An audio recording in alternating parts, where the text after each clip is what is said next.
Welcome to the National Conference of State Legislators, and you are a freshman legislator, so first, congratulations on your first term. What is it like being here? You talked about before we got started wearing many hats, but now you're here as a legislator, so Right. talk about what that feels like. Right. Well, I should say congratulations to NCSL for celebrating its 50th anniversary this year. How exciting for you, and I'm thrilled to be a small part of it. Um, yeah, before I was elected, I worked in the private sector and so would often come to NCSL as you travel around the country, working on issues like childcare and in the fintech industry and some of those things. But getting to be here as an elected official is really, really valuable because I've been dabbling in a lot of different policy areas and learning from the experts that you so thoughtfully choose to be a part of this convening. And so it's been really, really eye opening. And I've made a lot of connections with people that I think will continue to collaborate from other states and from think tanks and other organizations. Universities as I move into my second session as a legislator next year.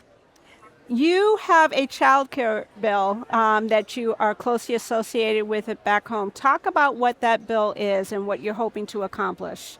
Yeah, I had an idea this past year, this session, that I filed a bill on the last day of session, and I was working with the bill drafters to basically support entrepreneurs, women entrepreneurs, small business owners. Maybe it's a new mom who decides that she wants to open a business in childcare simply because she can't find childcare and is having to drop out of the workforce, perhaps. And so it's inspiring to be able to support these women in entrepreneurship, but also find creative childcare solutions. And so the idea is that in Kentucky, if you receive the Child Care Assistance Program, you typically earn less than $60,000 a year.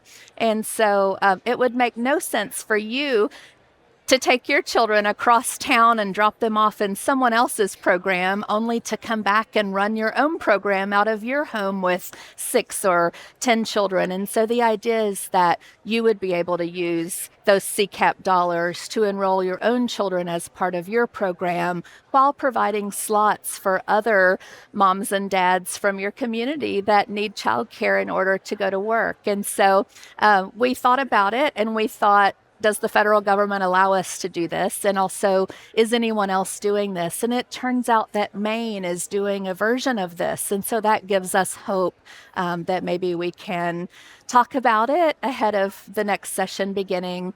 I know our Kentucky Chamber of Commerce just put out a huge report on childcare. And so we are working as a body, as a legislative body, to find some good common sense solutions to the childcare crisis that so many states are facing all across the nation.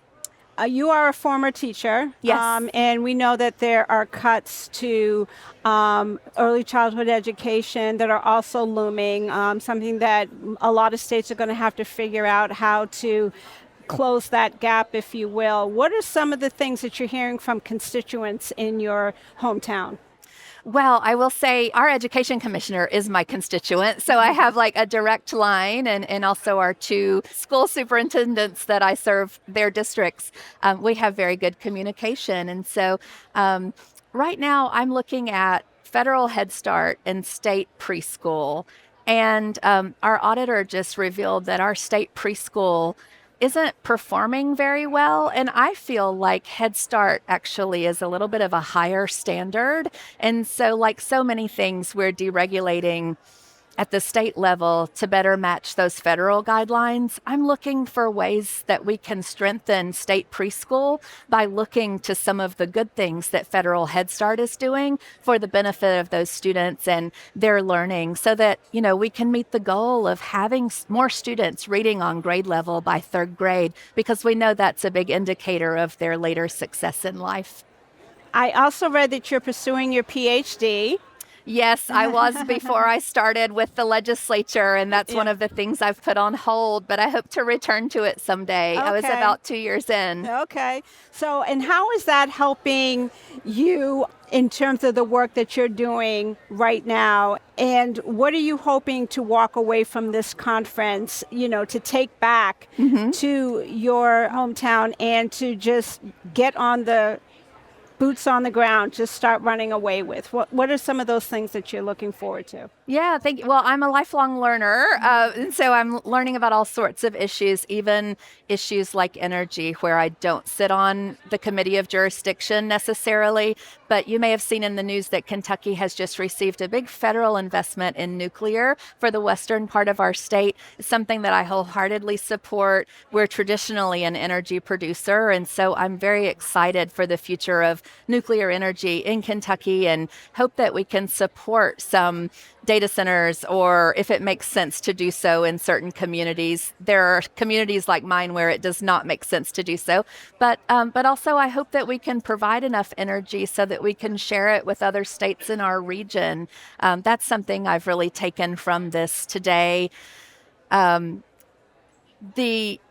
element of learning what others are doing and being able to bring those good ideas back to Kentucky or tweak them to fit our needs is really valuable. So I'm learning a ton and can't wait to go home and unpack everything. Representative Grosso, thank you so much for stopping by Thank and you. have a great time at the It was conference. great to see you. Thanks for having me on. Absolutely.